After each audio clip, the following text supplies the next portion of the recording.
शिवाय नमस्तुभ्यम। आइए जानते हैं ज्येष्ठ महीने में आने वाला प्रदोष व्रत कब रहेगा, त्रयोदशी तिथि कब से कब तक रहेगी, इस दिन पूजा का शुभ मुहूर्त यानी प्रदोष काल का समय कब से कब तक रहेगा, सूर्योदय सूर्यास्त और राहु काल का समय क्या रहेगा। साथ ही आप जानेंगे प्रदोष व्रत के कुछ अनिवार्य नियमों के बारे में।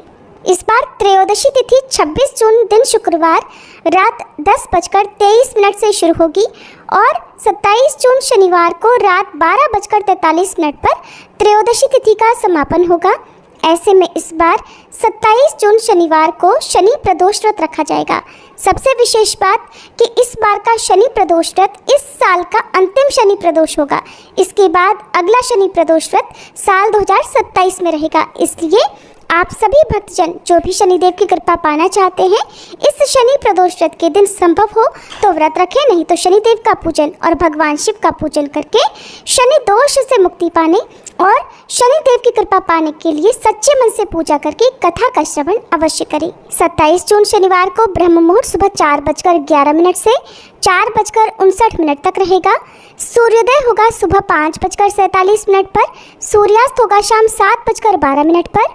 प्रातःकाल पूजा मुहूर्त रहेगा सुबह 4:25 से लेकर 5:25 तक और इस दिन साध्य और शुभ योग बन रहे हैं। सर्वार्थ सिद्धि योग का निर्माण हो रहा है, जिसमें साध्य योग दोपहर 12:32 तक और बाद में शुभ योग प्रारंभ होगा।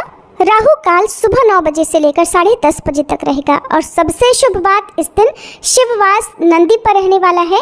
अगर शिववास नंदी पर रहता है तो इस योग में रुद्राभिषेक या शिवलिंग पर जल अर्पित करना विशेष फलदायी माना गया है। शनि प्रदोष व्रत के दिन प्रदोष काल का समय शाम 6:27 से लेकर शाम 7:57 तक रहेगा। शाम की मुख्य पूजा इस समय करने के बाद आप प्रदोष व्रत का पारण कर सकते हैं। प्रदोष व्रत के दिन सुबह जल्दी उठकर स्नान आदि के बाद सूर्य देव को अर्घ्य देकर व्रत का संकल्प लें। पूजा स्थल की अच्छे से सफाई करके भगवान शिव का पंचामृत और फिर जल से अभिषेक करें। शिव परिवार का पूजन करें।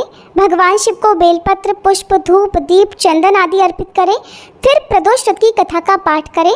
पूजा के अंत में भगवान शिव की आरती उतारें और इस दिन शिव चालीसा का पाठ अवश्य करें।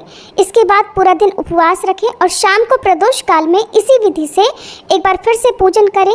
संभव हो तो आसपास के शिव मंदिर में जाकर ही शिवलिंग पर जल अर्पित करें।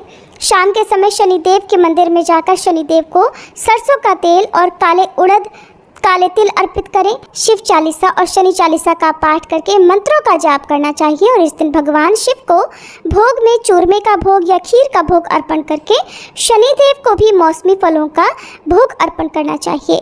इस दिन शनिदेव को काले तिल से बने हुए लड्डुओं का भोग लगाना भी शुभ माना जाता है। काल सर्प दोष निवारण के लिए शनि की ढैया 7:30 से बचने के लिए आप इस दिन सच्चे मन से शनिदेव का ध्यान करें। शनिदेव से प्रार्थना करें कि वे आपके जीवन में जो भी समस्याएं चल रही हैं, जो भी परेशानियां हैं, उन सभी को दूर करें। फिर प्रसाद को सभी लोगों में बांटें और स्वयं भी प्रसाद ग्रहण करके उपवास खोलें। किसी भी प्रदोष व्रत में नमक का सेवन करने से बचना चाहिए, लेकिन जिन लोगों के साथ में स्वास्थ्य संबंधी परेशानी है और नमक का सेवन जरूरी है, वे सेंधा नमक से बना हुआ फलाहारी व्यंजन केवल एक समय ही कर सकते हैं। ये थी आज की वीडियो। उम्मीद है जानकारी आपको पसंद आई होगी। अगर अच्छी लगी हो तो वीडियो को लाइक करके कमेंट बॉक्स में भोलेनाथ की जय जरूर लिखिएगा।